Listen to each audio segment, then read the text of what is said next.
dënoi me forcën më të madhe burgosjen e tij politike nga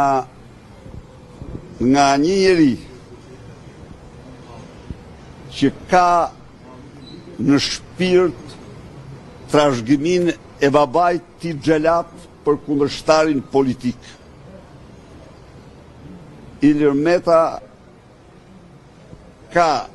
absolutisht gjithçka të montuar dhe politike, një fars e turpshme, një fars që mbahet gjallë nga një ish xhelat i sigurimit shtetit dhe të tjerë, me falsitete, dokumenta falso dhe si një zbatim i porosisë së